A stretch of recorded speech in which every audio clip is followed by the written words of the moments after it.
So I will be speaking about the trans-theoretical module, which is also known as TTM, or the theory of change model. So I will be applying this to homelessness. There are 6 stages of the trans-theoretical module. The first is pre-contemplation. So at this point, there is no intention of the individual to change their behaviors.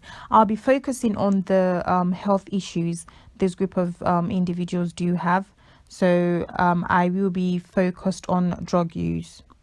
So at the pre-contemplation stage, they have no intentions of changing their behavior because they're satisfied with their situation and they don't see any green light or any lights at the end of the tunnel.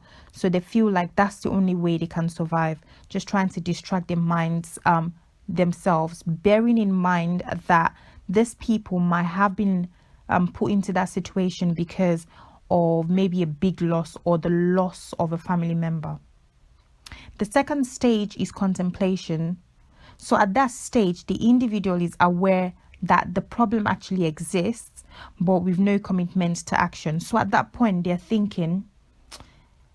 actually thinking maybe to drop the habit of using drugs, but not committed to it. So they're feeling or thinking at that point to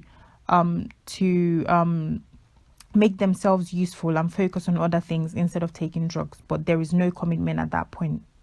The third stage is preparation. So at that point, they intend on taking actions to address the problem. So maybe at that point, they are thinking or researching into health promotion activities in the community, or having to go for health educations just to get them off the use of drugs and to make their health better, and also to make themselves useful in the society.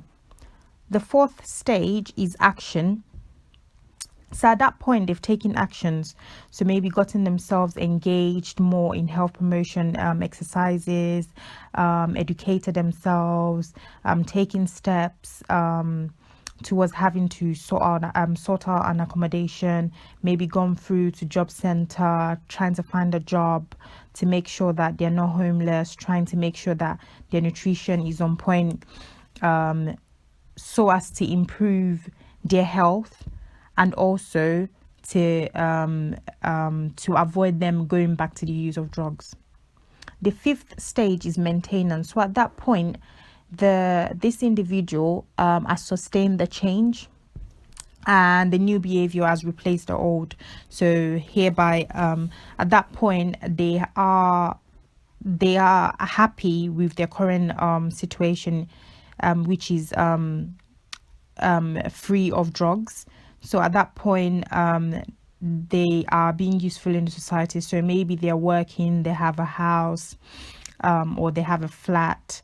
They are eating more regularly, taking care of themselves, their hygiene, and also going and getting themselves involved in exercises and activities in the community. And then the sixth stage is when the individual relapses, when that individual falls back into their old pattern of behavior. So maybe something might have happened again, or maybe due to redundancy or unemployment, the individual just gives up and literally thinks, oh, I was quite happy initially, like when I was taking drugs. Let me try it again and see how it goes. So then, before you know it, the individual takes it gradually, and then it finally then leads to a full-blown habit.